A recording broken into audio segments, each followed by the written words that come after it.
Hello, my name is Gregor Sievers. I'm working at DSpace in Germany, and I'm a product manager at the engineering service department. And today I'm very happy to present you a talk with the title How MIPI Interfaces Solve Challenges in ADAS and AD Sensor Validation. So let's start with some introduction here.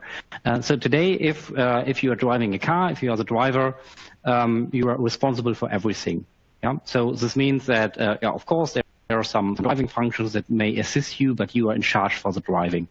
And you have some actuation in the car that you are controlling, like steering or the braking.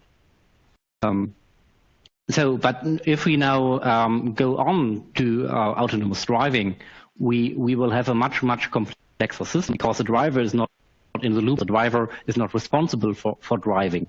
And so we need a really complex system here to achieve the autonomous driving. And first of all, the car has to sense the whole environment of the car. And we use dozens of sensors for this, so camera, radar, and LiDAR sensors.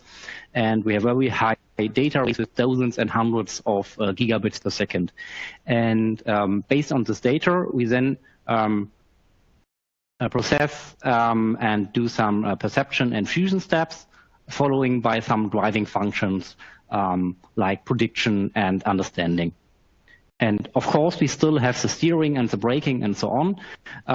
And especially for this area of the actuation and also some controls, we have very hard real-time requirements with very high functional safety requirements.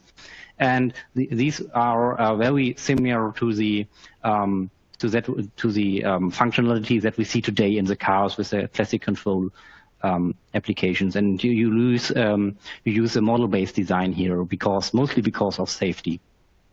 On the other hand, for the perception and fusion and the prediction, we have artificial intelligence, so neural networks programmed in C++ or Python, for example, and we do not have any microcontroller anymore, but high-performance computation platforms and accelerators with FPGA and GPUs and many more.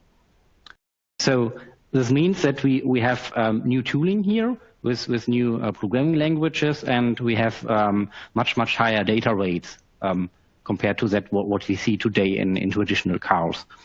And of course, we have to validate the whole functional or the whole automotive driving stack, but also, of course, the sensors that we have in the autonomous car. And there are, of course, several possibilities how to do this validation. So a lot of companies today are doing real test drives. This means you have a car equipped with a lot of sensors where you have a test driver that is driving around. So for sure, this is quite expensive. You generate a lot of data because you have so many sensors. So dozens and hundreds of terabytes per day per car. And of course, what do you do if you have critical situations? So on the one hand side, you need critical situations because you want to test your autonomous car. But on the other hand side, I do not want to be the test driver behind this truck here. Yeah. So this is really an issue. And in addition, if you update your hardware to new technologies, for instance, if your next generation vehicle do not have a full HD camera anymore, but a 4K camera, you have to redo the whole process again, and you have to do all the test drives again. And this is also very time-consuming, but also very expensive. So this is the reason why the industry is more and more employing data-driven development and validation. And this is what my talk is about today. Of course, we still have test drives. So we do data logging here with a lot of data that is recorded. But now data-driven development helps us to use this data and to utilize this data and to do much more testing with one test drive. So this means that we enrich the data. For instance, we generate ground truth or reference data based on the test data that we have. We can also use data replay in the lab and in the cloud. So we use the log data to test directly our algorithms. But we also can use the data to generate scenarios, generate simulated environments that we can modify. And this leads us to scenario-based testing. where we have a much higher number of scenarios, with 1,000 and 10,000 of scenarios that we can vary. You can easily vary the weather here. And you have to combine this with sensor realistic simulation because of the high number of sensors that you have. All of this has to be combined with a scalable simulation platform and data and test management, because you have to handle all the data, you have to handle all your tests. And if you run 1 billion kilometer, or if you simulate 1 billion kilometer per night, of course you have to handle all the data and all the test results. So today we will focus on data logging, data replay, and sensor realistic simulation, because these three topics are really highly influenced by the MIPI standards for sensor interfaces. So here again we see the AD software stack, and we have different test methodologies that are used to test the different building blocks here. For instance, we have a sensor front-end test, to test the camera itself or the radar sensor in the lab typically. For the perception and data fusion, we can use data replay tests, where we use the data that we have recorded in test drives.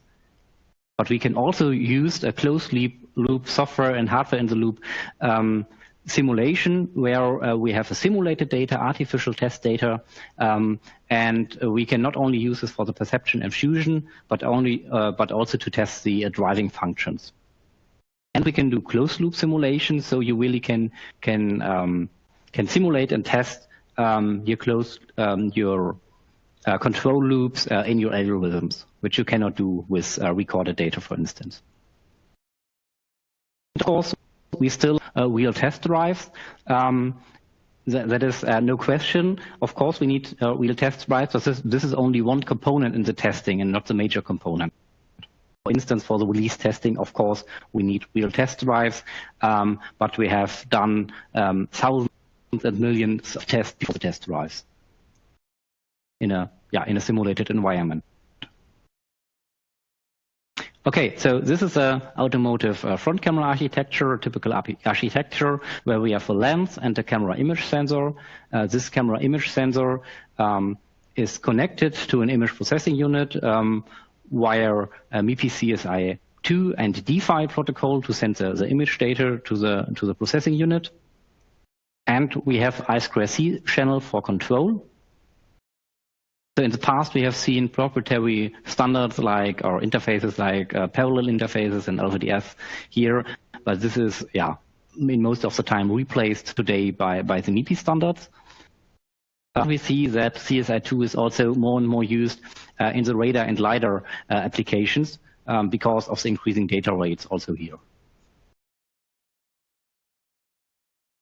So here we see another architecture for cameras that is widely used for autonomous driving, so surround view cameras. You have a small camera module, or actually 4 to 12 small camera modules that you can mount all in the car. And you have a lens, you have a camera image sensor, and now you have a third as a link. So one coax cable, that is connected to the central processing module. So both are connected via a serializer that translates the data, and a deserializer that translates the data back. The MIPI standard for this device that is just released. And today also proprietary TI FPD link and Maxim GMSL is used here. So now coming to the data logging, we again here have a surround view architecture, and now we want to log the data. So we need a logging platform for this, a high-end logging platform. And this logging platform is connected to the camera module by a deserializer, and is also connected to the processing module by a serializer. And these are the same chips that are also used here in the processing module and so on. So for the camera module and the processing module, the data logger is totally transparent, so they do not even notice that we have a logging system here.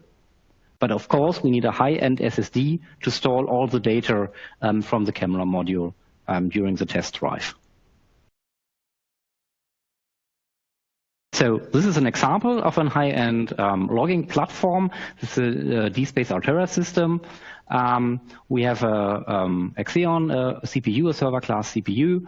We support all the automotive interfaces that are required, so CAN and automotive Ethernet, for example. Autonomous cars have really different architectures, what we see at our customers. So we really need a flexible system with up to 6 PCI Express extensions slots. And in addition, we have a high-end data logging capability with up to 64 terabytes of storage and up to 50 gigabits per second of logging bandwidth. And this module or this SSD has to be exchangeable very fast, because 64 terabytes are a lot, but this is not enough to record all day. So it has to be very easy for the test driver to just pull out the SSD, pull in a new one, and this is just a matter of seconds. Yeah, so this is really very easy. Yeah, and of course, for sure, the topic of the talk today, we need sensor interfaces. For example, GMSL and FPD link with up to 6 gigabit per second. And yeah, of course, we are working on the MIPI A-PHY support once the chips are available for the MIPI A-PHY. So now we have logged the data. We have the data in the cloud or on our servers in the company. So what do we do? So here I have a screenshot of a video that you can see in the resource section. So we have linked the video there. So here on the left-hand side, we have a recorded video. And on the right-hand side here, we have generated scenery based on this recorded data, where we have highly automated tooling at DSpace to generate this simulated environment. And as you can see here, it's very easy to change the simulated environment. For instance, you can change the weather, you can change the day, the day, for instance, or the time. So this is quite easy. So there are several methodologies how to test and for virtual testing. So on the one hand side, we have the software in the loop or SIL simulation, where you have a fully virtual ECU running on your PC or in the cluster or in the cloud. And you can use this in a very, very early design phase to test your software, as you do not need any hardware. You even do not need to know what the interfaces will be. The hardware at least, yeah. But once, on the other hand side, once the real hardware, the real control unit is available, you can switch, or you can also start the hardware in the loop test. And here you have the real hardware, and you simulate all the sensors and all the environment. For instance, you detach the camera from the sensor, from the ECU, and you simulate this camera. So this is the focus of the talk today, and as I said, of course, there are still a real test drive used for, especially for the final release testing. So what does this now mean for this front camera architecture? So we detach the image sensor and the lens, and we use a test interface to add or to inject raw data. This can be both recorded and simulated data. And we simulate here the MIPI CSI-2 data stream, including the timing, of course. And we have to simulate the sensor control interface, the I2C interface. So for the surround view applications, it's even easier. We just remove the camera module and we fully simulate this camera module. This means that we now have the serializer in our test system, and we inject the raw data, the recorded, and also the artificial data via the serializer into our processing module. So we can test the hardware of the processing module, but of course also the software running on the processing module.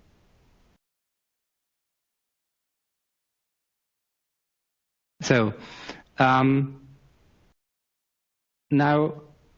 we are coming to the testing with the recorded test data first. So, and here, yeah, what do we do? It's really quite simple.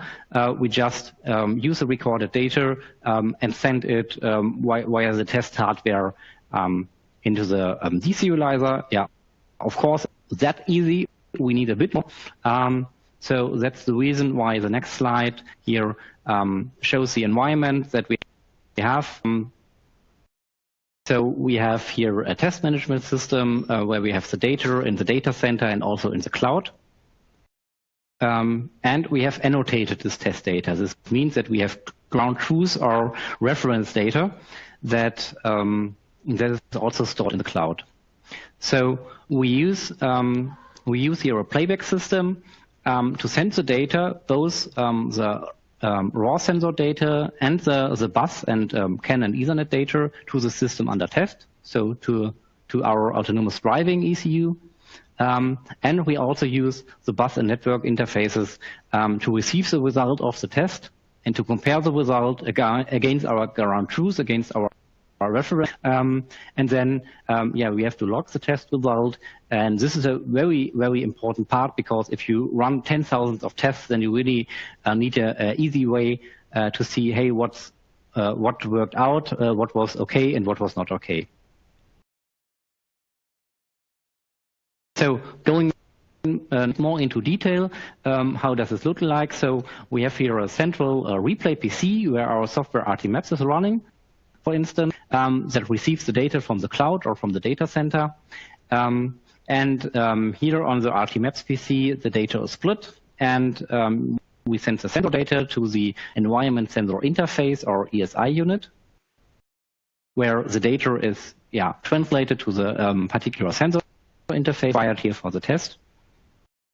And we send all the bus and network data to our real-time systems Galaxio, where also the CAN and the Ethernet data, for example, are played. And all of this data has to be, or all of this hardware has to be synchronized.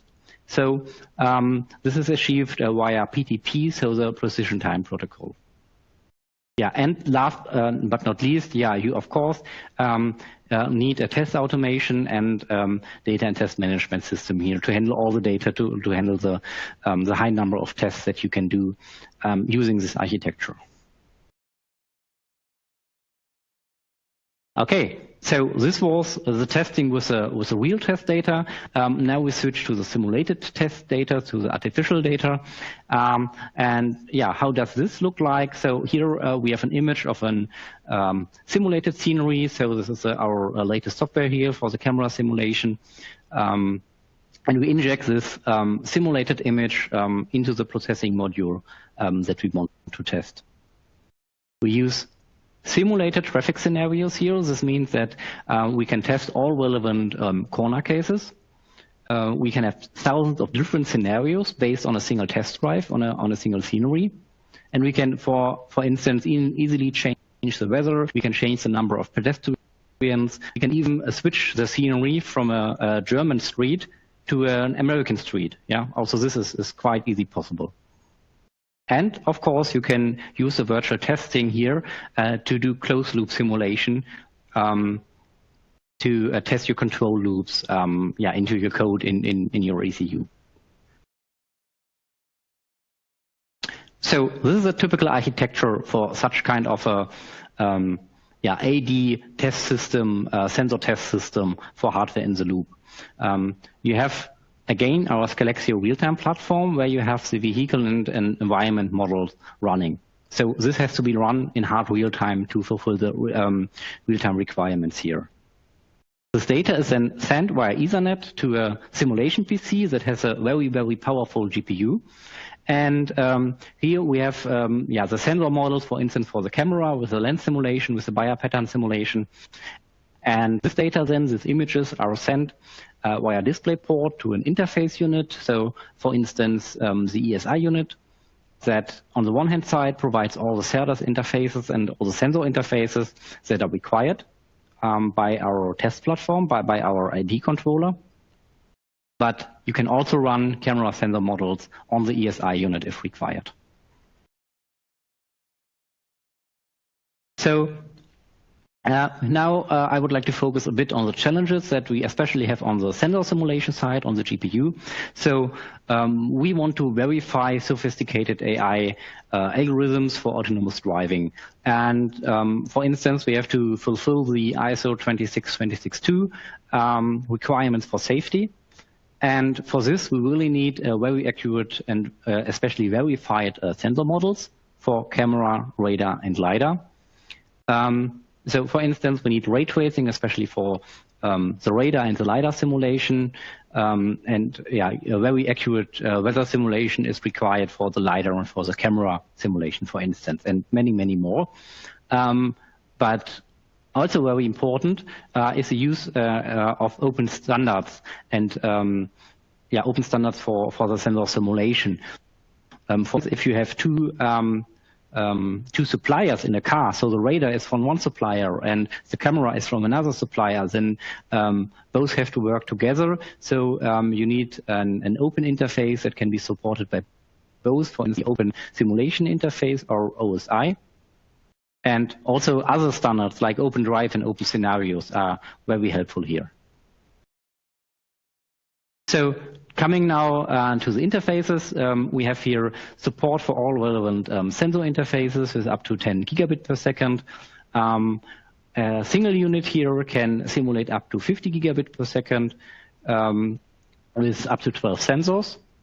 But as I said, cars have a much, much higher number of sensors, so we need a scalable solution here with multiple ESI units and multiple real-time platforms and multiple GPUs for the processing power. But then you also have to guarantee the synchronization of all of these components, to have a test setup that is really working. So the challenges here are the various interfaces that are on the market today. So even interface chips from the same supplier are not 100% compatible all the time. So design reuse here is very, very hard.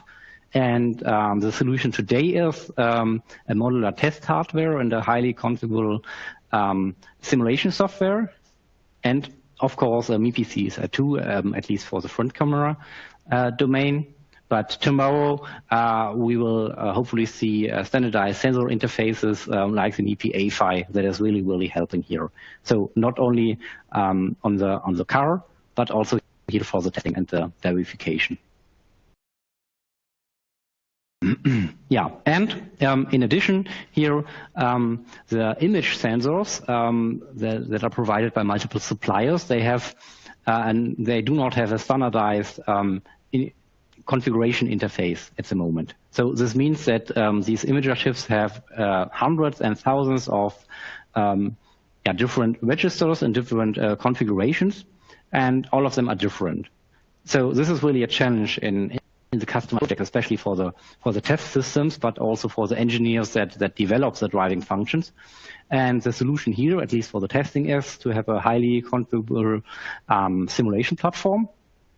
But also a lot of project-specific engineering is required here. And yeah, tomorrow we hopefully see the MIPI camera command set, or CCS. This is a standard set of functionalities for the camera configuration, for the imager configuration. So once we have a standard here, this really, really simplifies the testing, but also the data logging a lot. Yeah, so now I would like to conclude my talk. So I've presented the data-driven development and validation approach with a special focus here on the data logging, the sensor simulation, and data replay using all the MIPI interfaces that are available. Thank you.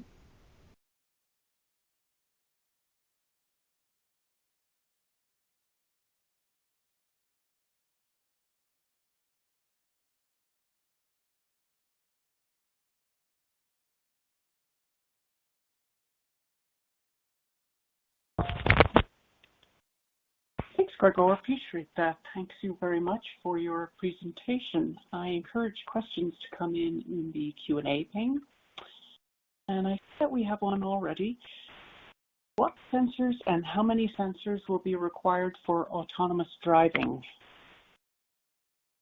Yeah, thanks, Deborah, very much. So, yeah, this really depends. I think everybody in the industry has a different answer here for this.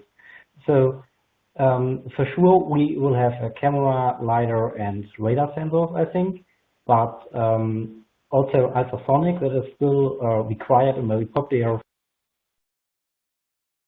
And the number is really a big question. So we will see maybe cars with 12 or cars with 20 cameras, and some cars will have 5 radar sensors or 10 radar sensors. So we really have a lot of options here, and it really depends on the design decisions of the OEM companies, of the car manufacturers, what will be available here, or what is the best choice.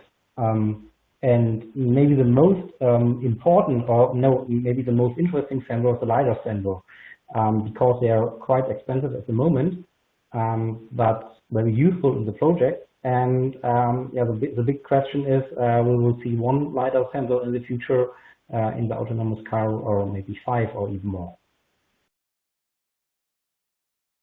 Okay, thanks, Gregor. Next question. What challenges in validation and testing have to be solved to make autonomous driving reality? Yeah, so one really, or maybe the biggest challenge is really to have a good test coverage. Not only to test the billions of test kilometers, but to test the right kilometers. Yeah, so it's not really useful to test riding on a motorway by night. Yeah, so nothing really special happens there. But you need the critical situations and scenarios.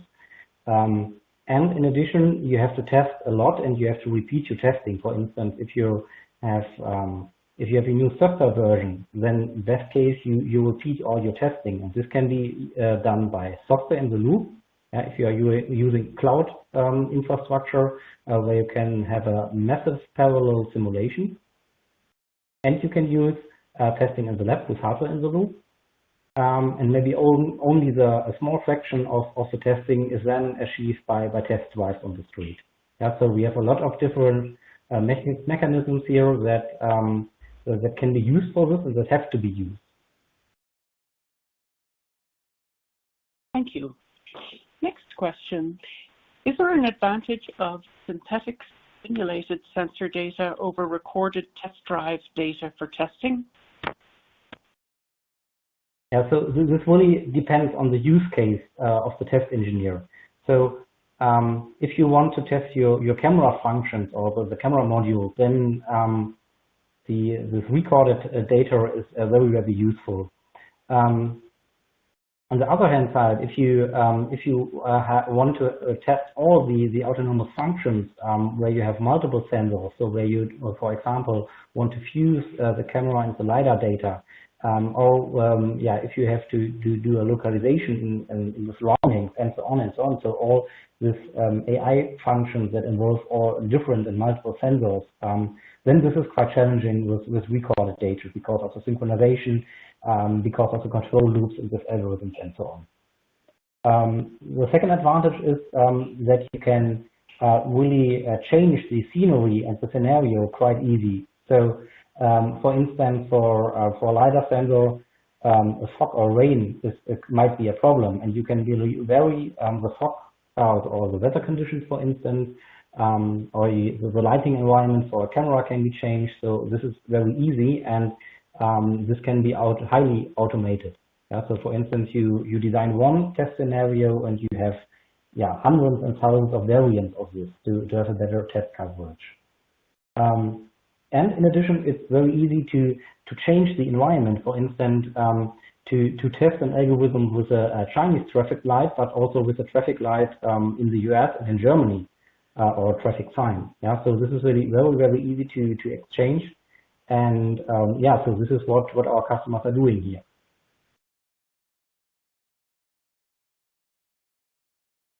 Thank you, Gregor.